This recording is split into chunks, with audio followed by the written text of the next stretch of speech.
سيدنا مولانا صلى الله عليه وسلم لا إله إلا الله شب لا إله لا إله إلا الله لا حسبي ربي جل الله ما في قلبي غير الله حسبي ما في قلبي غير الله نور محمد صلى الله لا إله আমরার মনের বেদনা আল্লাহ বুঝাইলে কেউ বুঝে বন্ধু শোনাইলে কেউ শোনে না ভাইরে শোনাই আসনের শাহে মদিনা লা ইলাহা ইল্লাল্লাহ লা ইলাহা ইল্লাল্লাহ মুহাম্মাদুর রাসূলুল্লাহ সাল্লাল্লাহু আলাইহি ওয়াসাল্লাম। বীরশ্রেষ্ঠ মতুলনগর দক্ষিণপাড়া যুব সমাজ যুবক এবং প্রবাসীদের উদ্যোগে কবরবাসীদের স্মরণে আজকের এই পবিত্র ওয়াজ ও দোয়ার মাহফিল মোকাররম সম্মানিত প্রধান মেহমান বিশ্ব নন্দিত মুফাসসির কোরআন শাইখুল হাদিস ভাষ্যকার ইসলামিক প্রোগ্রাম টেলিভিশন লন্ডন আমির শাহ ফাতেহাবাদী জিকরুল্লাহ প্রিন্সিপাল আল্লামা হযরত মাওলানা সৈয়দ শাহ মোহাম্মদ পীরজাদা আল্লামা শফিকুল ইসলাম পীর সাহেব পীর ফাতেহাবাদ দরবার শরীফ কুমিল্লা ও অধ্যাপক উত্তরা ইউনিভার্সিটি ঢাকা সভাপতি জনাব আব্দুর রউফ ভুইয়া সাহেব বিশিষ্ট সমাজসেবক বীরশ্রেষ্ঠ মতিউরনগর সহসভাপতি প্রধান অতিথি জনাব মেহেদি মামুন সাব ইন্সপেক্টর ও আইন প্রশিক্ষক বিশেষ শাখা ঢাকা সম্মানিত উদ্বোধক জনাব দিদারউদ্দিন রিফাত সাহেব সভাপতি রামনগর দক্ষিণপাড়া সরকারি প্রাথমিক বিদ্যালয় প্রধান পৃষ্ঠপোষক বিশেষ অতিথি আমার পূর্বে যিনি আলোচনা করছিলেন হাফেজ তাজুল ইসলাম বানী আল সাদিকুল সাহেব খতিব মিনা মার্কেট নুরানি জামে মসজিদ রয়েছেন আপনাদের এলাকার কৃতি সন্তান রামনগর বড় মসজিদের সম্মানিত খতিব আমার বাবাজি হাফেজ হযরত মাওলানা জাফর আহমদ আনসারী সাহেব এবং মাহফিল পরিচালনা রয়েছেন মাওলানা মুফতি শফিকুল ইসলাম কিশোরগঞ্জি ইমাম ও খতিব দক্ষিণপাড়া জামে মসজিদ উপস্থিত মঞ্চ উপবিষ্ট ডাক্তার ফরহাদ সাহেব সহ আমার বড় ভাই জনাব সিরাজুল ইসলাম সহ মুবাল্লিগিন উলামায়ে কেরাম মুআজ্জাজ মুহতারাম সবার প্রতি আন্তরিক সালাম আসসালামু আলাইকুম ওয়া রাহমাতুল্লাহি ওয়া বারাকাতুহু। মহান আল্লাহ পাকের দরবারে হাজার হাজার শুকরিয়া আদায় করছি এই কারণে আল্লাহ পাক আমাদেরকে পবিত্র শাবান মাসে আজকের বরকতময় জুমার দিন ছিল সারাদিন শেষে সন্ধ্যা গনিয়ে এসেছে রাত গভীর হচ্ছে প্রচন্ড ঠান্ডা পড়তেছে তারই মধ্যে আল্লাহ পাক আমাদেরকে এই মাহফিলে উপস্থিত হওয়ার তৌফিক দিয়েছেন আমরা অবশ্যই খুশি আমরা বলি আলহামদুলিল্লাহ। আলহামদুলিল্লাহর সাথে কারো দুশ্মনী নাই তো তাহলে একটু বড় করে বলি আলহামদুলিল্লাহ। লক্ষ কোটি দুরুদ এবং সালাম ওই নবীজির প্রতি যিনি সৃষ্টির মূল সৃষ্টির কল্যাণ কারক বিশ্ব সভার সভাপতি জিনার উসিলায় জিনাকে কেন্দ্র করে আল্লাহ পাক গোটা পৃথিবী সাজিয়েছেন সে দয়াল নবীজির উম্মত আল্লাহ আমাদেরকে বানিয়েছেন আমরা পড়ি আলহামদুলিল্লাহ। সম্মানিত উপস্থিতি আলোচনা করার তেমন একটা উদ্দেশ্য নাই, তারপরও যেহেতু বাবা যেটা দাওয়াত করছেন, এসে যেহেতু পরিচয় দু চারটি কথা না বললে নয়। কেননা আপনাদের এলাকায় আলহামদুলিল্লাহ বিজ্ঞ আলেম ওলামা অনেক রয়েছেন, আলহামদুলিল্লাহ বলেন। বিশেষ করে আল্লামা হাফেজ তুফাজুল হুজুর রহমতুল্লাহ আলাই, ওনার কথা স্মরণ না করলেই নয়, যে নাকি পৃথিবীর এমন কোন রাষ্ট্র না যেটাকে চিনত না। আল্লাহ পাক ওনাকে নিয়ে গেছেন যেন জান্নাতবাসী করে, বলেন আমিন। তারপরে আপনাদের এলাকার বিশিষ্ট আলেম আল্লামা হযরত মাওলানা মুজাম্মেল হক আজিজি আল কাদরি, যিনি বর্তমানে এমফিল গবেষক। তারপরে রয়েছেন জাফর আহমদ আনসারী, তিনি মাস্টার্স কমপ্লিট করছেন জগন্নাথ বিশ্ববিদ্যালয় সহ। এবার আমাদের আরেকটা আদরের বাবাজি আশরাফুল ইসলাম ইমন, উত্তরপাড়া। আশরাফুল ইসলাম ইমন উত্তরপাড়া আমার সাথে প্রায় কথা বলে,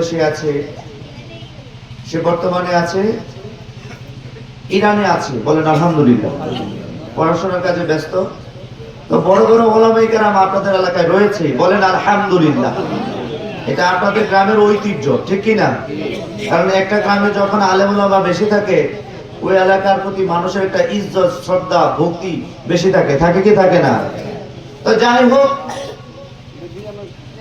আমরা দুরুদুস সালাম পড়েছি নবীজির উপর। দয়াল নবীজি রাউফুর রাহিম জামি ও তিরমিজির মধ্যে তিনি বলেছেন,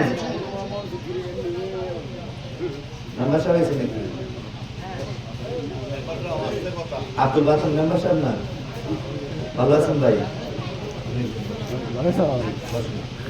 বলেন আলহামদুলিল্লাহ। আচ্ছা, আমরা কি নবীজির সাথে জান্নাতে থাকতে চাই? কথা বলেন, চাই তো?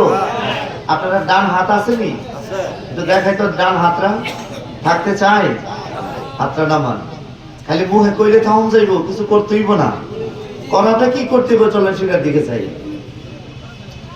দয়াল নবীজি জামি ও তিরমিজির মধ্যে বলেন, ইন্না আউলান নাসি বিয়াউমিল কিয়ামা আকসারুহুম আলাইয়া সালাতান। দয়াল নবী রাউফুর রহিম বললেন, হাসরের ময়দানে ওই সমস্ত মানুষ আমি নবীজির অধিক নিকটে থাকবে যারা আমি নবীজির উপর বেশি বেশি দুরুদ ও সালাম পড়বে, বলেন সুবহানাল্লাহ। আরেকটি হাদিস জামি ও তিরমিজির মধ্যে আল্লাহর হাবিব বললেন, ইন্না দুআ মাওকুফুন বাইনাস সামাই ওয়াল আরদি লা ইয়াসআদু মিনহা শাইউন হাত্তা তুসাল্লি আলা নবী। দয়াল নবী রাউফুর রহিম ওনার সাহাবী হযরত ফারুক আযম বললেন, তোমরা যত দোয়া করো আল্লাহ তাআলা দরবারে একটা দোয়া কবুল হবে না। আল্লাহু আকবার বলেন। আমাদের প্রধান অতিথি জনাব মেহেদী মামুন, সাব ইন্সপেক্টর ও আইন প্রশিক্ষক, বিশেষ শাখা ঢাকা, তিনি উপস্থিত হয়েছেন, বলেন মারহাবা। এদিকে এসে বলেন, জি সামনে আসেন প্লিজ, এদিকে আসেন। আসসালামু আলাইকুম। ভালো আছেন?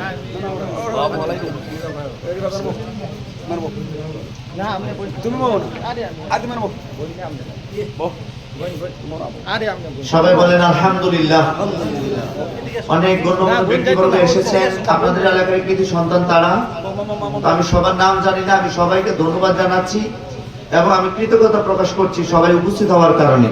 বাজান, আমরা মানুষ মরে যাব, আমরা এই পৃথিবীতে চিরদিন থাকবো না। দুই একটা কথা শুনেন, তারপরে প্রধান মেহমান যিনি তিনি আসবেন, তিনি প্রাণ ভরে তিনি কথা বলবেন। আমরা শৃঙ্খলা নিয়ে একটু বসে পড়ি, আমরা আরেকটু মহব্বতে দুরুদ ও সালাম পড়ি। আল্লাহুম্মা সাল্লি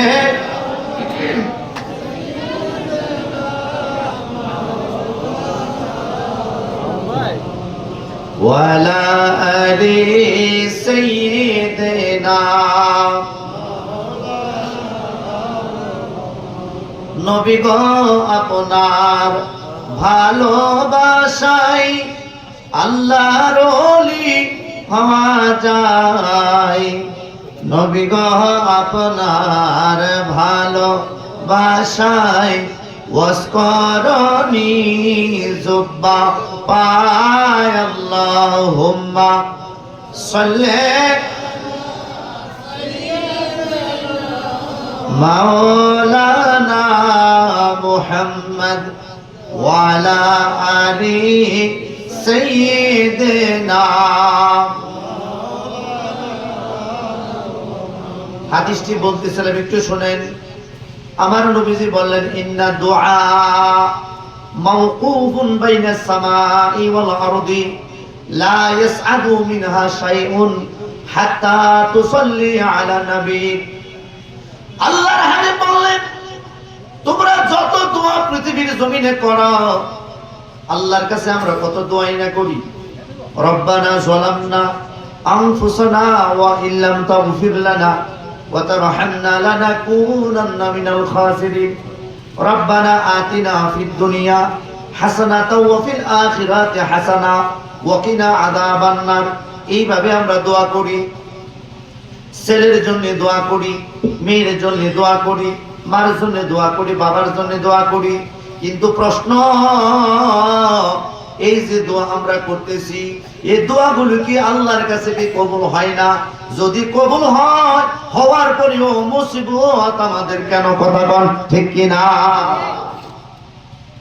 নবী আমার ডাক দিয়ে বললেন, তোমাদের দোয়া ততক্ষণ পর্যন্ত আল্লাহ তাআলার দরবারে কবুল হবে না, যতক্ষণ পর্যন্ত তোমরা আমি নবীজির উপর দুরূদ ও সালাম না পড়বে। দুরূদ ও সালাম না পড়লে একটা মুমিনের দোয়া আল্লাহর কাছে কবুল হবে না। আমি যদি বলি আল্লাহ আমার আল্লাহ ওইটা দাও, ওইটা দাও, ওইটা দাও, না, দোয়ার আগে দুরূদ শরীফ পড়েন, পরেও দুরূদ শরীফ পড়েন। কিংবা কোনো কিছু চাচ্ছেন, দুরূদ ও সালাম করে তারপরে আল্লাহর কাছে চান। আল্লাহ পাক যদি এখন নাও দেয়, পরেও ওই আমরা দিব। বলেন সুবহানাল্লাহ। সিস্টেম বুঝি না তো আমরা, সবই সিস্টেমে চলে, ঠিক কি না? আমি আরেকটি হাদিস পড়ছি বুখারী থেকে, তারপর আমার আলোচনা শেষের দিকে চলে যাব। ওয়ান আবি হুরায়রা রাদিয়াল্লাহু তাআলা আনহু قال قال رسول الله صلى الله عليه وسلم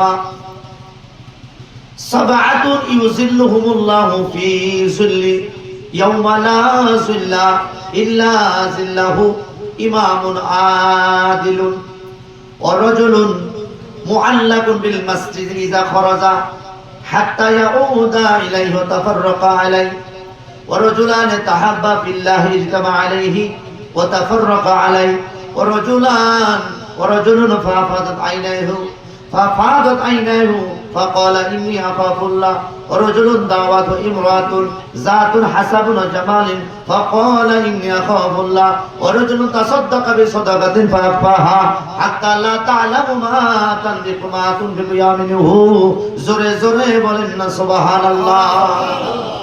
এটা বুখারীর হাদিস। নবী আমার বলেন, আল্লাহর হাবিব বললেন, হাসরের ময়দানে আল্লাহ তাআলা আরশের ছায়া ব্যতীত আর কোনো ছায়া থাকবে না। এই যে এখানে একটা কংক্রিট একটা বিল্ডিং তৈরি করেছেন, উদ্দেশ্য ঠান্ডা রাখার জন্য। জানাজা নামাজ হইলে, ঈদের নামাজ হইলে যেন আমাদের ঠান্ডা লাগে, গরম না লাগে। কথা কোন ঠিক কিনা? হাসরের ময়দানে, হাসরের ময়দানে বন্ধুরা অন্য কোনো ছায়া থাকবে না। আপনার বাড়ির বিল্ডিং, আমার বাড়ির বিল্ডিং এর ছাদ থাকবে না, কোনো সামিয়ানা থাকবে না। ওই হাসরের ময়দানে একটা মাত্র ছায়া থাকবে, যে ছায়ার নাম হচ্ছে আল্লাহ পাকের আরশে আজিমের ছায়া। নবী আমার ডাক দিয়ে বললেন, ওই আরশের ছায়ার নিচে সকল মানুষ জায়গা পাবে না। 7 শ্রেণীর মানুষ জায়গা পাবে। কয় শ্রেণী? 7 শ্রেণীর মানুষ যারা পৃথিবীতে। নবীজি সাল্লাল্লাহু আলাইহি সাল্লাম বললেন, ইমামুন আদিলুন, নাম্বার 1 ইমামুন আদিলুন, ন্যায় বিচারক যারা, যারা সামাজিক পর্যায়ে, ইউনিয়ন পর্যায়ে, ডিস্ট্রিক্ট পর্যায়ে, জজ কোর্ট, হাই কোর্ট, সুপ্রিম কোর্টে যারা বিচারপতি, যারা বিচারাচার করে, বন্ধুরে, নবী আমার বললেন ইমামুন আদিলুন, ন্যায় বিচারক যারা যারা সব সময় ন্যায় বিচার করবে বন্ধুরে, ওই সমস্ত মানুষ আল্লাহর আরশের ছায়ার নিচে জায়গা পাবে। বলেন সুবহানাল্লাহ। কিন্তু আমরা দেখতে পাই 100 টাকার বিনিময়ে 1000 টাকার বিনিময়ে 1000 টাকার বিনিময়ে 5000 টাকার বিনিময়ে মিথ্যাটারে সত্য বানায়, সত্যটারে মিথ্যা বানায়, হকেরে নাহক বানায়, নাহকেরে হক বানায়। এই রকম মানুষ পৃথিবীর জমিনে আছে না না? এই পৃথিবী যেমনি আছে তেমনি পরে রবে। সুন্দর পৃথিবী ছেড়ে চলে যেতে হবে রে মন, চলে যেতে হবে। এই পৃথিবী যেমনি আছে তেমনি পরে রবি। সুন্দর পৃথিবী ছেড়ে চলে যেতে হবে রে মন, চলে যেতে হবে। ঠিক কিনা? তাহলে ন্যায় বিচার করবেন কি করবেন না? এই যে আপনাদের এলাকার কৃতি সন্তান জনাব মেহেদী মামুন, বয়স কিন্তু কম, বয়স কিন্তু বেশি না। ঠিক কিনা?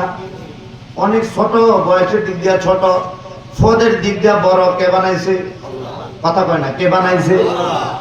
ও মামুন সাহেব, যদি কোনোদিনই কোনো জায়গার মধ্যে বিচার করেন, অনুরোধ করব ন্যায় বিচার করিয়েন। কারণ ন্যায় বিচার যারা করবে আল্লাহ আল্লাহ রাসূল তাদেরকে ভালোবাসে। সুবহানাল্লাহ। ঠিক নেই? এক বেদুইন, কষ্ট হইতেছে আপনারা? বেদুইন ঘোড়া নিয়ে আসছে মক্কায়, ঘোড়া বিক্রি করবে মতান্তরে উট। এটা খাসাইসুল কুবরার মধ্যে আল্লামা জালালউদ্দিন সুয়ুতী রাহমাতুল্লাহ আলাইহি বর্ণনা করলেন, আবু জাহেল দয়াল নবীজির এলাকার মধ্যে আবু জাহেল একটা ঘোড়া কিনলো। বলল তোমার ঘোড়া আমার কাছে বিক্রি করবা, করবো কয় টাকা? 400 দিরহাম দিলাম, টাকা দেন। বাড়িতে যাইয়া তোমার টাকা দিমু। আবু জাহেল কয় দেখেন বাটপাড়ি, বাড়িতে যাইয়া টাকা দিমু। ঘোড়াওয়ালা কিংবা ওটোলা পিছনে পিছনে যায়। আবু জাহেল বাড়িতে যায়, ঘোড়াটারে বাঁধছে, বেঁধে বলে পিছনে পিছনে কেন টাকা দেন? টাকা না দিছি। কন্যা নওজুবিল্লাহ। কখন দিলেন? না দিলে কি তুমি আমারে তোমার উট দিছনি? না দিলে কি উট দিছনি? কনা তোমার টাকা দিয়ে দিছি। আবু জাহেল ছিল নেতা, যে নেতার আকাম কুকামের কোনো অভাব নাই। নবীজির একমাত্র দুশমন আবু জাহিল্লা। কথা কোন ঠিক কিনা? আবু জাহেল কো টাকা দিছি, বেদুইন কো না টাকা দেন নাই। আবু জাহেল কো টাকা দিছি, বেদুইন কো টাকা দেন নাই। ওই বেদুইন মক্কার আনাচে কানাচে প্রত্যেকটা মানুষের কাছে যায়, গিয়ে বলে আবু জাহেল আমার ঘোড়া নিছে, আমার টাকা দেয় না। যখন আবু জাহেলের নাম কয়, মক্কাবাসী সামনে যাইতে রাজি না। তো আমরা প্রধান নেতার সাথে, বড় নেতার সাথে আমরা পাল্লা দিয়া পারবো না, আমাদের দ্বারা সম্ভব না। কি করার? অবশ্যই একজন কয় তোমার এই আবু জাহেলের কাছ থেকে টাকা মাত্র একজনই নিতে পারবে, তাছাড়া অন্য কারো সম্ভব না। ওকে, তিনি হচ্ছে মুহাম্মদ বিন আব্দুল্লাহ নূরুল্লাহ, নূরুল হুদা, নূরে কায়নাত, রাহমাতাল লিল আলামিন। তিনি তোমার টাকা নিয়ে দিতে পারবে, তাছাড়া অন্য কেউ সম্ভব না। বেদুইন কাঁদতে কাঁদতে আমার নবীজির কাছে আসলেন। আমার নবী তো ছিল রাহমাতাল লিল আলামিন, ন্যায় বিচারক। কথা কোন ঠিক কিনা? নবী আমার এমন ন্যায় বিচারক, পৃথিবীর জন্য আল্লাহর হাবিবকে ন্যায় বিচারকের কান্ডারে বানাইয়া পাঠাইছে। নবীজি আমার ন্যায় বিচার প্রতিষ্ঠা করেছে রে বন্ধু। যেখানে নারীদের কোনো মর্যাদা ছিল না, সম্মান ছিল না, নবী আমার পৃথিবীর জমিনে নারী পুরুষের মর্যাদাকে আল্লাহর হাবিব প্রতিষ্ঠিত করেছেন। যে রাসূল পাক সাল্লাল্লাহু আলাইহি ওয়াসাল্লাম গোটা পৃথিবীর জন্য রহমত ছিলেন। কথা কোন ঠিক কিনা? আবু জাহেলের বিচার দিল নবীজির কাছে, নবী গো, ইয়া রাসূলুল্লাহ, আমি হেজাজ অঞ্চল থেকে এসেছি, মুরব্বি যে আমার বাসা, ইয়া রাসূলুল্লাহ আবু জাহেলা উট নিছে, ইয়া রাসূলুল্লাহ উট নিছে কিন্তু আমারে টাকা দেয় না। হুজুর আপনার কাছে বিচার দিলাম, আপনি ন্যায় বিচারটা কইরা দেন। নবী আমার বললেন তুমি আমার সাথে আসো। এইভাবে হাতে ধরলেন, হাতে ধরে নবীজি আমার ইহুদিরে নিয়ে গেলেন। কারণ নবীজির কাছে জাত বেজাত কোনো কিচ্ছু নাই, কথা কোন ঠিক কি না? লালন একটা কথা বলছে, যদিও আমি লালন মতবাদ বিশ্বাস করি না, তবে কিছু কিছু কথা আমার কাছে ভালো লাগে। কোনটা? আসবার কালে কি জাত ছিলে, এসে তুমি কি জাত নিলে, আরে যাইবার কালে কি জাত হবে একবার ভেবে বলো না। জাত গেল বলে একিয়া জব কারখানা, সত্য কাজে কেউ নাই রাজি, সবই দেখি তা না না না। জাত গেল বলে একিয়া জব কারখানা, কথা কোন ঠিক কিনা? বাজান জাতের কথা কি কমো, এখন আজকে এর দিকে যাবো না। তারপরে নবীজি আবার গেলেন, দরজার মধ্যে যে এইভাবে টুকা দিলেন, নক করলেন, ইয়া আবা জাহেল। তার দরজার মধ্যে ডাক দিতে দেরি হয়েছে, যেন নদীর মধ্যে ভূমিকম্প শুরু হয়েছে। আবু জাহেল দরজা তাড়াতাড়ি খুলছে, খুলে বলে ইয়া বাতিজা মুহাম্মদুর রাসূলুল্লাহ, আপনি আমারে কেন ডাকছেন? চাচা আপনি নাকি তার ঘোড়া আনছেন নাকি উট আনছেন? জি। টাকা যে দিলেন না? বাজান দিতাছি। সুবহানাল্লাহ। আর কোন সমস্যা নেই, দিতাছি। টাকার সাথে সাথে দিয়ে দিল, বেদিন টাকা নিয়ে গেল। উতবা সাইবা দূরে দাঁড়ায় রয়েছে রে। আবু জাহেলের দুই ফাটি নেতা, দুইজনের দইরা এসে কি সমস্যা? লিডার, আপনি এই মক্কার নেতা, কুরাইশ বংশের নেতা হচ্ছেন আপনি আবু জাহেল। আপনার কাছে শুধু মোহাম্মদ একবার শুধু বলছে টাকা দেওয়ার জন্য, আপনি যে কোনো তর্ক করলেন না, কারণ কি? আবু জাহেল ডাক দিয়া কয় ইন্নী আরা মালা তারাও না। উতবা সাইবা রে, আমি আবু জাহেল যা দেখছি তোরা তা দেখছস না। যখন আমার ভাতিজা আমারে ডাক দিছে রে, আমি দেখলাম আমার ভাতিজার দুই কাঁধের মধ্যে দুইজন এমন বিশাল বড় বড় উট, এমন বিশাল বড় বড় উট ধরায় রয়েছে। আমি যদি টাকা না দিতাম রে, এই উট আমারে কামড় দিয়া আমার ঘাড় ভাঙ্গা দিত। সুবহানাল্লাহ। বেদিন কো হুজুর কয় কি? আবু জাহেল যদিও উট দেখছে, আসলে উট না। আরে বেদুইন, হযরতে জিবরাইল ডান কাঁধে, মিকাইল আলাইহিস সালাম বাম কাঁধে আমার থাকে রে। আমার সিকিউরিটির জন্য স্পেশাল কোনো ফোর্স নাই, দুনিয়ার কোনো ফোর্স দিয়ে আমার কোনো সিকিউরিটি দেওয়া হয় না। আমার নিরাপত্তা প্রদান করেন আমার আল্লাহ তাআলা, আর আমার বডিগার্ড হচ্ছে দুইজন, হযরতে জিবরাইল আমিন আর হযরতে মিকাইল আলাইহিস সালাম। জোরে বলেন সুবহানাল্লাহ। আল্লাহর হাবিবের সিকিউরিটি ম্যান ছিল দুইজন, হযরতে জিবরাইল, হযরতে মিকাইল। সুবহানাল্লাহ বলেন। আমরা সাথে আসেনি? আমরা সাথে আছে নাই? সম্মানিত ভাইয়ের, আমার আলোচনা শেষ করছি প্রায়। 2 নাম্বার আমার নবীজি বললেন ওয়া রাজুলুন মুআল্লাকুন বিল মাসজিদি ইযা খারাজা হাত্তা ইয়াউদু ইলাইহি ওয়া তাফাররাকা আলাইহি। আমার নবী, রহমতের নবী, ডাক দিয়া বললেন, দ্বিতীয় নাম্বার হচ্ছে রাজুলুন মুআল্লাকুন। এই কথাটা মন দিয়া শুনেন, রাজুলুন মুআল্লাকুন বিল মাসজিদি ইযা খারাজা হাত্তা ইয়াউদা ইলাইহি। নবী আমার ডাক দিয়া বললেন, দ্বিতীয় শ্রেণীর মানুষ হচ্ছে তারা যাদের অন্তর সবসময় মসজিদের সাথে থাকে, সবসময় মসজিদের সাথে যুক্ত থাকে। অর্থাৎ ফজরের নামাজ জামাতে মসজিদের মধ্যে পড়ে, যোহরের নামাজের জন্য অপেক্ষা করে, যোহরের নামাজ পড়ে আসরের নামাজের জন্য অপেক্ষা করে, আসরের নামাজ পড়ে মাগরিবের নামাজের জন্য অপেক্ষা করে, মাগরিবের নামাজ পড়ে এশার নামাজ জামাতে পড়বে মসজিদে, এর জন্য অপেক্ষা করে। এশার নামাজ আবার জামাতে পড়ে ফজরের সময় আমার নামাজের জন্য অপেক্ষা করে। নবী আমার ডাক দিয়ে বলে, উম্মত, এই ধরনের চরিত্র যার থাকবে, যারা নামাজের সাথে মসজিদের সাথে সম্পর্ক রাখবে, আল্লাহ তাআলা হাসরের ময়দানে তাকে আরশের ছায়ার নিচে রাখবে। বড় করে বলেন সুবহানাল্লাহ। তাহলে মসজিদের সাথে সম্পর্ক রাখা দরকার আছে না নাই? বড় করে বলেন আছে না নাই? কিন্তু অনেকে আছে আমরা মসজিদে নামাজ পড়ি না, জুমার নামাজ পড়লে আর কোনো নামাজ পড়ি না, অথচ আমার নবী বুখারীর মধ্যে ঘোষণা করেছেন, কোন মানুষ যদি আল্লাহ তাআলার দরবারে আল্লাহ তাআলার রেজামন্দের জন্য, আল্লাহ তাআলার খুশির জন্য, আল্লাহ তাআলার সন্তুষ্টির জন্য যদি পাঁচখানা 5 ওয়াক্ত নামাজ পড়ে, বন্ধুরে, দয়াল নবীজি সাল্লাল্লাহু আলাইহি সাল্লাম বললেন, মান আকামাস সালাতা মান হাফাজা আলাইহা কানাত নূরান ওয়া বুরহানান ওয়া নাজাতান ইয়াউমাল কিয়ামা। নবী আমার ডাক দিয়ে বললেন, নিদান কালের দয়াল নবী, নিদান কালের দয়াল নবী, যারে আমরা না যাহার প্রেমে মজিয়াছেন পাক রব্বা, না বলেন যাহার প্রেমে মজিয়াছেন পাক রব্বা।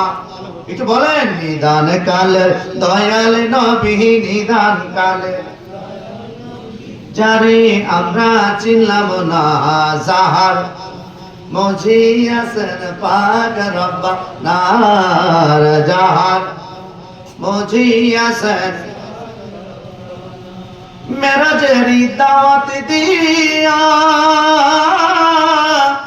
নিলেন আল্লাহ বুরাকে দিয়াও, সুবহানাল্লাজি আসরা বলে, সুবহানাল্লাজি আসরা বলে কুরআনেতে ঘোষণা, যাহার প্রেমে মজিয়াছেন পাক রব্বা, নার যাহার প্রেমে মজিয়াছেন।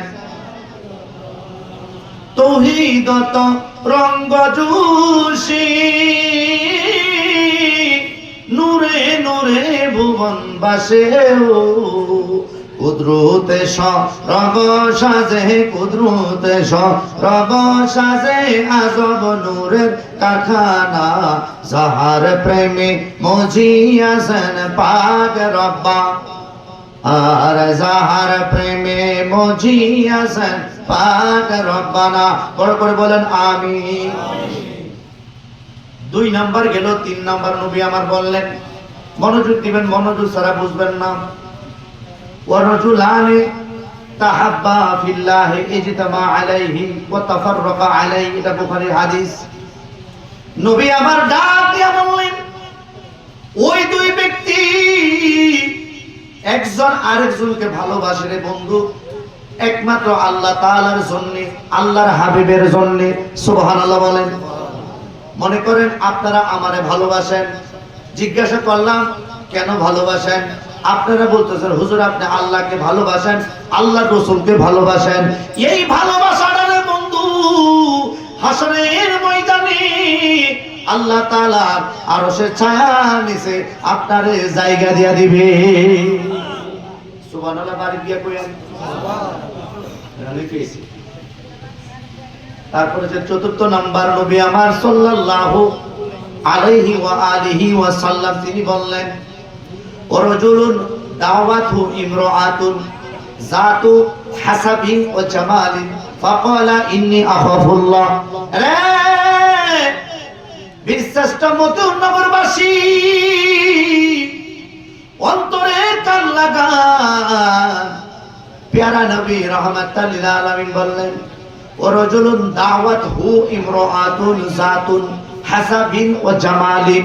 অর্থাৎ নবী আমার বললেন, কোন সুন্দরী মেয়ে, মনোযোগ দিবেন, কোন সুন্দরী মেয়ে যদি কোন যুবককে ডাকে জেনা ব্যভিচারের জন্য, ব্যভিচারের জন্য, খারাপ কাজ করার জন্য, এমন তো অবস্থায় কোন পুরুষও যদি কোনো মেয়েকে খারাপ কাজের জন্য ইনভাইট করে, যদি ডাকে, খারাপ কাজ করতে যদি আগ্রহ প্রকাশ করে, এমন তো অবস্থায় 2 জনের মধ্যে একজন যদি বলে ফাকালা ইন্নী আখাফুল্লাহ, আমি আল্লাহকে ভয় করি,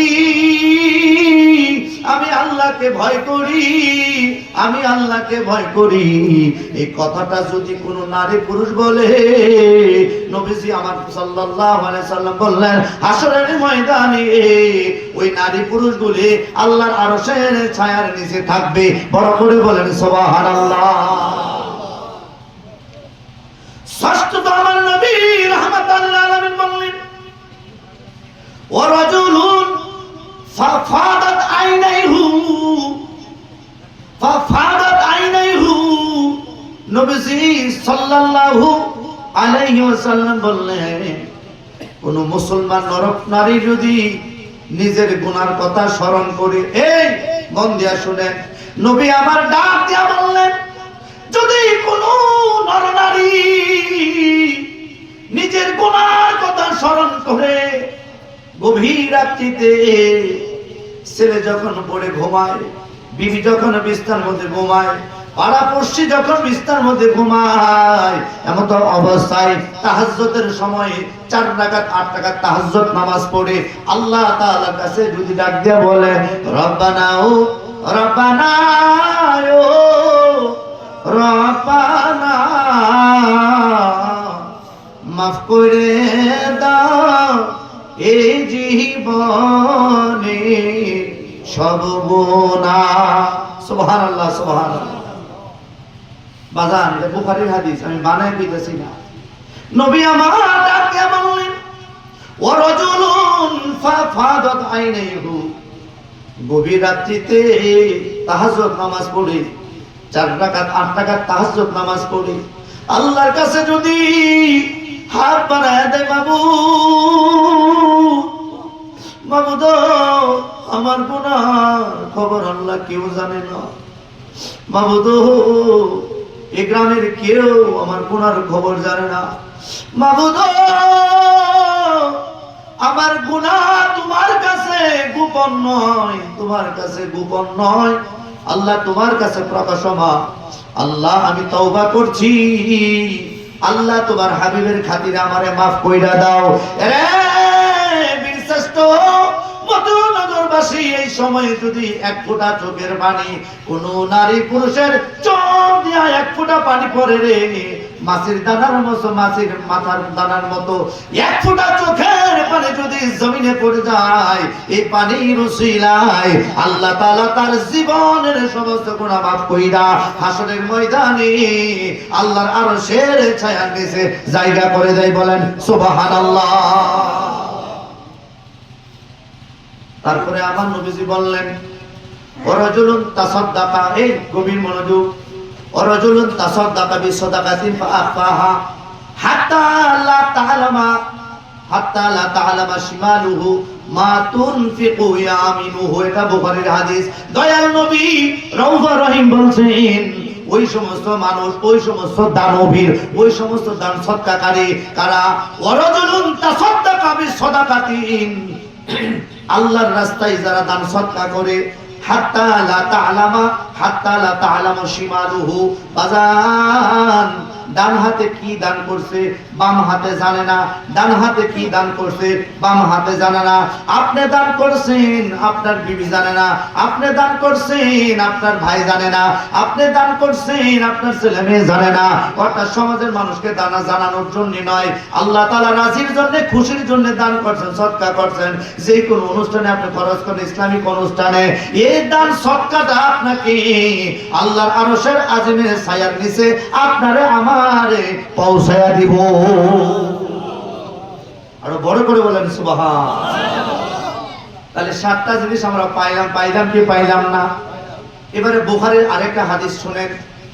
দয়াল নবীজি রওফা রহিম বলতেছেন وعن أبي هريرة رضي الله تعالى عنه قال قال رسول الله صلى الله عليه وسلم اجتنبوا السبع الموبقات قالوا يا رسول الله وما هن قال الشرك بالله والتولي يوم الزحف وقذف المحسنات المؤمنات الغافلات। নবীজি সাল্লাল্লাহু আলাইহি ওয়াসাল্লাম বললেন, উম্মতে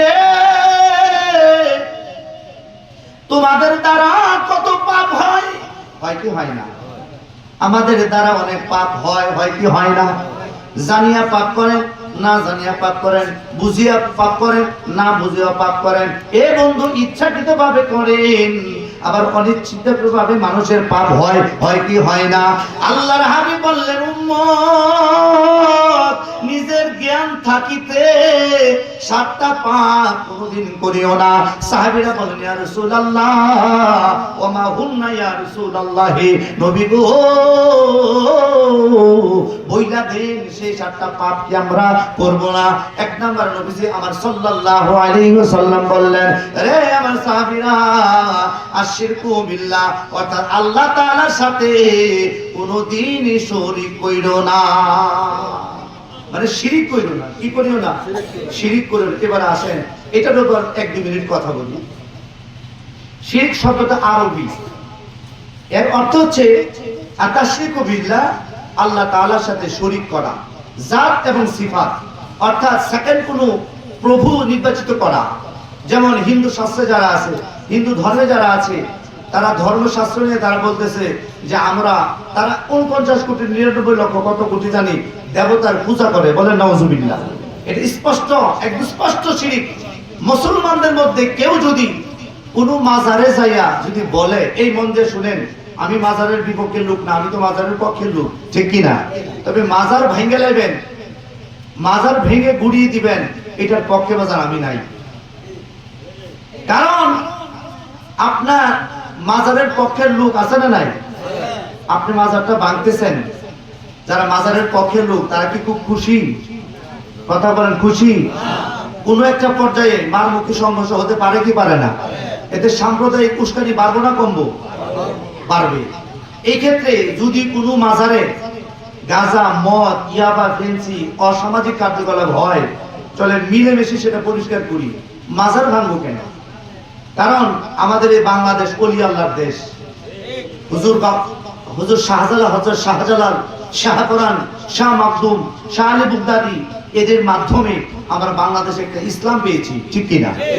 তো মাজার শরীফের মধ্যে ভাঙবেন, আল্লাহু আকবার তাকবীর দিয়া মাজার বাইরে সেখানে নামাজ পড়বেন, এই ইসলাম বাজার আমরা কোথায় পাইলেন?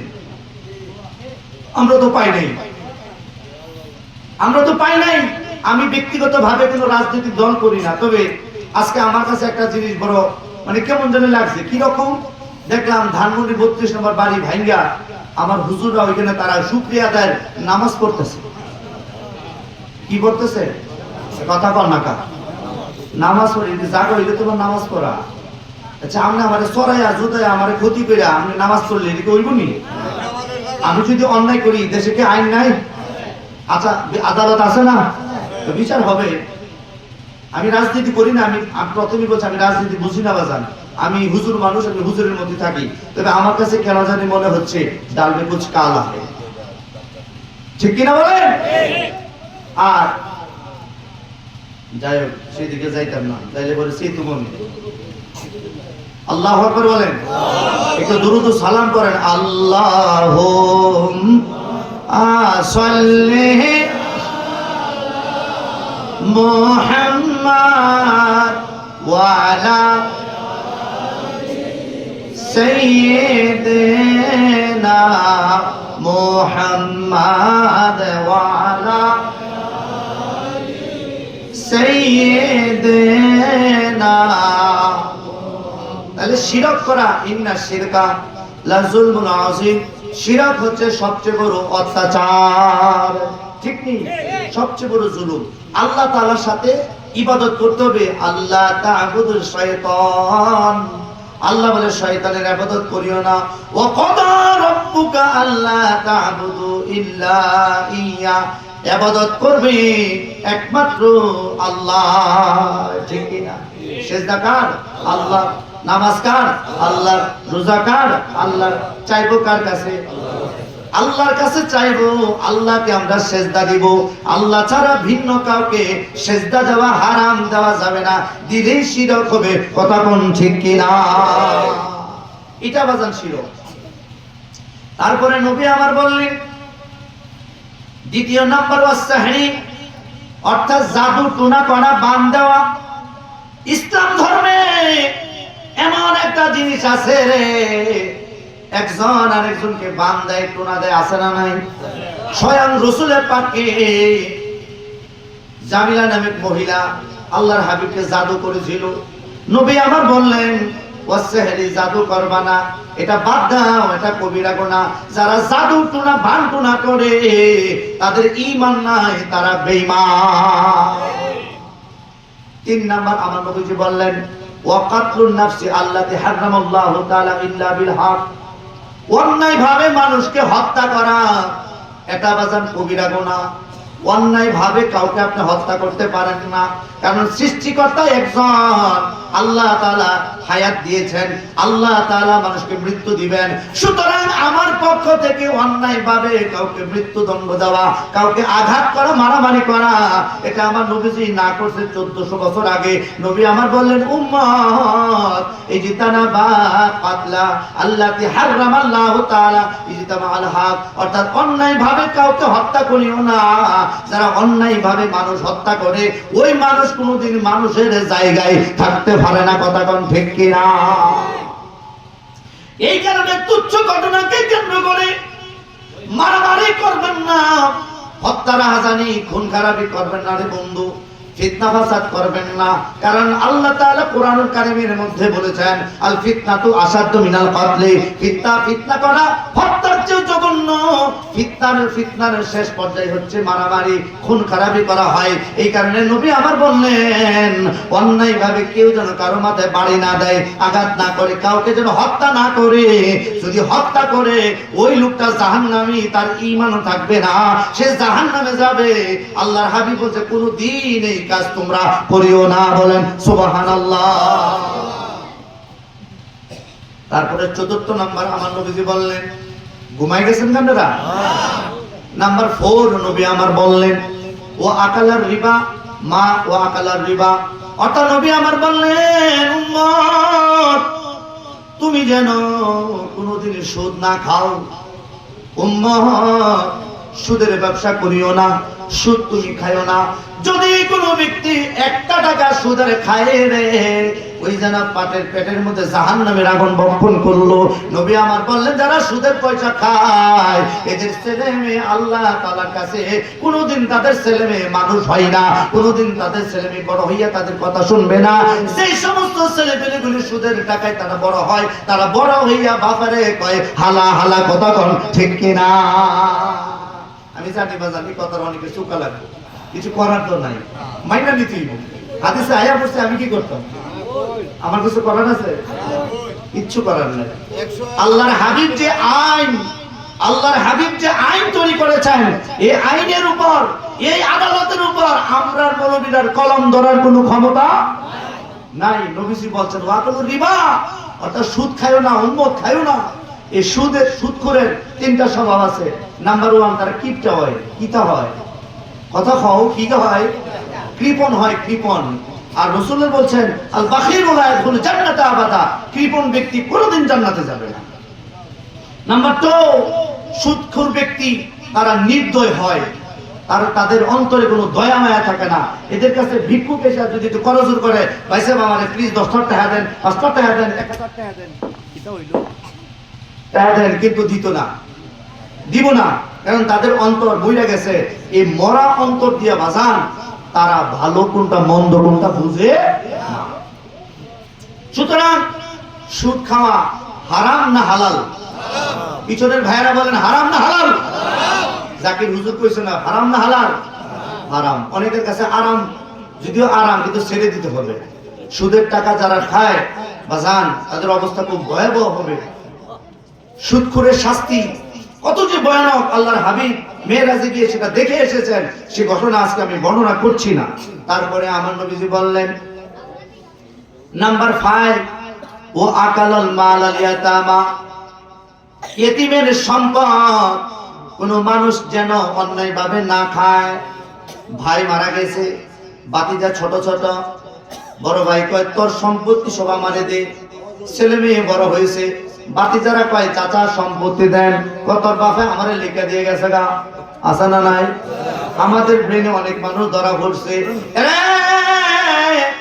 এতিমের সম্পদ মাইরা খাইয়া মক্কা মদিনায় হজ করতে গেলে কাজ হবে না রে, কাজ হবে না। যদি তোমার এসো দেখি কানার হাট বাজার। কথা কোন ঠিক কিনা? নিজে কানা পথ চিনে না, নিজে কানা পথ চিনে না, পরকে ডাকে বারংবার। এসো দেখি কানার হাট বাজার। ঠিক কিনা? পণ্ডিত কানা অহংকারে, সাধু কানা বিচারে, আন্দাজে খুঁটি গারে, আন্দাজে খুঁটি গারে, জানে না সীমানা কার। এসো দেখি কানার হাট বাজার। কথা কোন ঠিক কিনা? ঠিক আছে, আলহামদুলিল্লাহ, ঠিক আছে। জি গেলে আমার কে হবে? আল্লাহু আকবার বলেন। এই যে দুইটা লাইন তো সেটা হলো আমাদের কথা, এটা বিশ্লেষণ করলে সময়ের দরকার, সেই দিকে যাব না। তবে আমি বলছিলাম এতিমের সম্পদ মাইরা আমি হাজি পিড়াইবো, আপনি নামাজি গুতাইবো, আপনি কাজী দুম দাইবো, অন্য সময় আছে দিয়া তওবা করে ভালো হইছেন গা, আল্লাহ দয়াল। কথা কোন ঠিক কিনা? বেজার হইলে আমি কি করতাম? হাদিস হইলে আমি কইতাম না তো কইবো কেডা? তারপরে ষষ্ঠ নাম্বার, নবীজি সাল্লাল্লাহু আলাইহি ওয়াসাল্লাম বললেন ওয়াতাওয়াল্লি ইয়াউমাজ যাহফি, অর্থাৎ ভালো কাজ থেকে ফিরে আসা। মনে করেন আপনারা ভালো কাজ করছেন, কোন মানুষ যদি ভালো কাজ অর্ধেক রাস্তার মধ্যে যাইয়া অন্য মানুষকে বিপদে ফেলে চলে আসে, নবী আমার বললেন উম্মত এই কাজটা কোনোদিন করিও না। ভালো কাজে যাচ্ছ, মিলেমিশে কাজটা কমপ্লিট করো। যদি ফলাফল খারাপ হয় একসাথে ভালো কাজটা শেষ করো। যদি এই কাজটা করতে পারো আমি নবীজির শাফাআত তোমার জন্য আছে। বলেন সুবহানাল্লাহ। তারপরে হচ্ছে সপ্তম নবী আমার বললেন ও কযাফাল মুহসিনাতিল মুমিনাতিল গাফিলাত, এটা বুখারীর হাদিস। দয়াল নবী রউফুর রহিম বলছেন কোন সমাজের মানুষ যেন কোন মেয়েদেরকে, কোন নারীদেরকে অন্যায় অপবাদ না দেয়, ব্যভিচারের অপবাদ না দেয়। আপনার বিবি আছে, আপনি গ্রামের মাতাব্বর, আপনি গ্রামের মেম্বার, আপনি গ্রামের চেয়ারম্যান, আপনি গ্রামের লিডার, ইচ্ছাকৃতভাবে অন্যায়ভাবে একটা মহিলার উপর যদি আপনি অপবাদ দেন, মিথ্যা অপবাদ দেন, কিংবা আপনার বিবির যদি আপনি সন্দেহ কইরা গালি দেন, অপবাদ দেন, আমার নবী বলে উম্মত এই কাজটা কোনোদিন করিও না। অন্যায়ভাবে কোনো মহিলাদেরকে গালি দিও না। বলেন সুবহানাল্লাহ। দুইটা হাদিস গেল বন্ধু, আরেকটা হাদিস আমি এখন আপনাদের সামনে তর্জমা করব। বাজার সাহাবীরা নবীজির কাছে আসলেন, এসে বলতেছেন আইয়ুল আমালি আফতারু ইয়া রাসূলুল্লাহ, নবী গো আমরা কত ধরনের ভালো কাজ করি নবী গো, সবচেয়ে ভালো কাজ কোনটি ইয়া রাসূলুল্লাহ আপনি আমাদেরকে বলে দেন। আল্লাহর হাবিব বললেন রাহমাতাল লিল আলামিন বললেন আল ওয়াকতু আস-সালাতু লিওয়াক্তিহা, উম্মতি ওয়াক্ত অনুযায়ী তুমি যদি নামাজ পড়ো, পৃথিবীর জমিনে যত ভালো কাজ আছে নামাজের চাইতে আর কোনো ভালো কাজ নাই। কথা কোন ঠিক কিনা? হাদিস শরীফে নবী বললেন as-salatu liwaqtiha, ওয়াক্ত অনুযায়ী নামাজ পড়িও।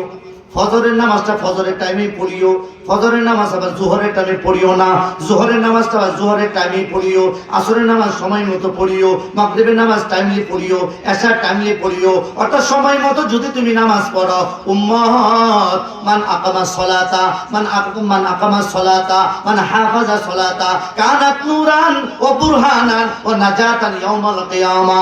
নবী আমার বললেন যারা এইভাবে নামাজটা কায়েম করবে, এই নামাজ তার জন্য নূর হবে, এই নামাজ তার জন্য দলিল হবে, এই নামাজ তার জন্য হাসরের ময়দানে নাজাতের উসিলা হবে। বলেন সুবহানাল্লাহ।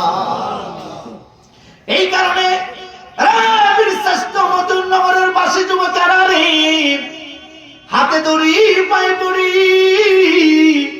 নামাজটা বাজান কাজা করিও না। নামাজ যদি কাজা করো, শরীর তোমার অসুন্দর হয়ে যাবে, শরীরের চাকচিক্য নষ্ট হয়ে যাবে, শরীর বাজান সুন্দর থাকবে না। নামাজ যদি তুমি তরক করো, তোমার রুজি রোজগারের বরকত কমে যাবে, যত কামাই করো রুজির মধ্যে বরকত পাইবা না। নামাজ যদি তুমি কাজা করো, অল্প বয়সে তুমি বৃদ্ধ হয়ে যাইবা, শরীরের শক্তি তোমার ক্ষয় হয়ে যাইব, সময় মতো শক্তি তুমি পাবা না। বাঙ্গার কইলাম না, অর্থাৎ নবী আমার বললেন যদি কেউ নামাজ কাজা করো তাহলে তোমার শরীরের শক্তি নষ্ট হইয়া যাইব। তৃতীয়ত চতুর্থত কেউ যদি নামাজকে কাজা করে, তার সন্তান তার কথা শুনবে না, হাসরের ময়দানে তার অর্থ সম্পদ কোনো কাজে আসবে না। অর্থাৎ প্রথম কথা হচ্ছে যদি আপনি নামাজ কাজা করেন, আপনার সন্তান আপনার কথা শুনবে না। আপনি বলবেন দুধ উত্তরে যা, আমি ছেলে যাইব দক্ষিণে, আপনি বলবেন দক্ষিণে যা, ছেলে যাইব পশ্চিমে। আর আপনার কাছে কইবেন হুজুর একটু দোয়া করেন, আমার ছেলে কথা শুনে না, আমার মেয়ে কথা শুনে না। দুষ্ট আপনার ছেলের না, দুষ্ট আপনার মেয়ের না, দুষ্ট হচ্ছে আপনার। আপনি যদি নামাজ পড়তেন, আপনার ছেলে মেয়ে কথা শুনতো, অর্থাৎ নামাজের মাধ্যমে আল্লাহর কথা শোনা হয়।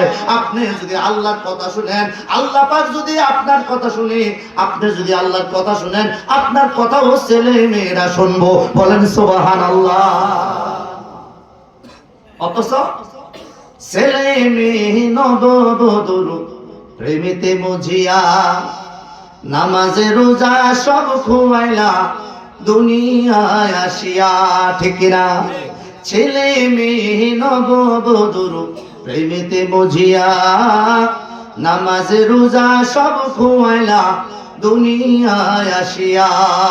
সেই ছেলেরা গোসল দিবে, সেই ছেলেরা গোসল দিবে মশারি টানায়া, মসজিদের পালকে আয়না দোলা দেশা যায়া তারে জনমের লাগিয়া। মসজিদের আয়না দোলা দেশা যায়া তারে জনমের লাগিয়া। সবাই মানুষ কই যাই রে দুনিয়া ছাড়িয়া, মসজিদের পালকে আয়না দোলা দেশা যায়া তারে জনমের লাগিয়া। মসজিদের পালকে আয়না দোলা দেশা যায়া তারে জনমের লাগিয়া। এই বাড়ি লাগিয়া কত করলা মারামারি, মামলা মুকদ্দমা কইরা খোয়াইলা রে কড়ি।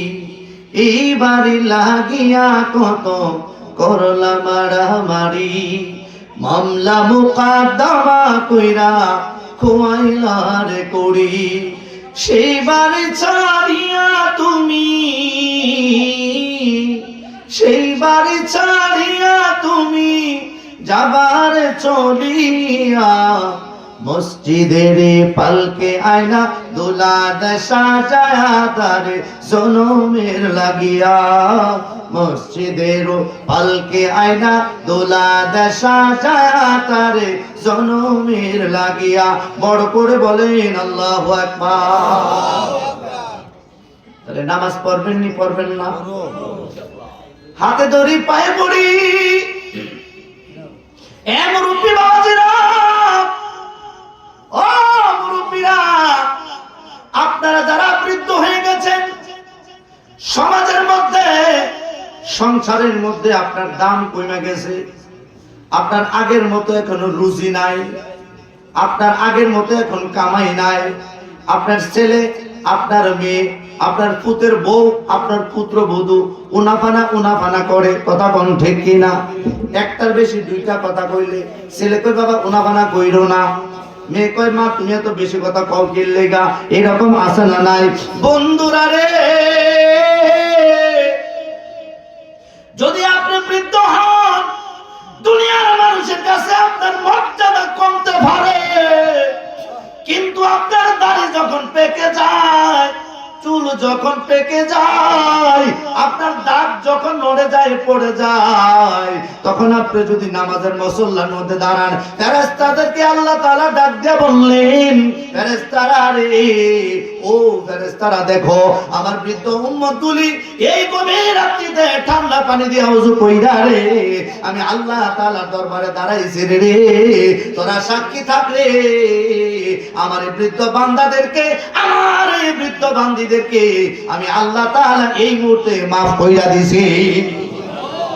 এই কারণে আল্লাহ পাকের কাছে দাম আছে না নাই? বড় করে বলেন আছে না নাই? ঠিক আছে, মারহাবা মারহাবা।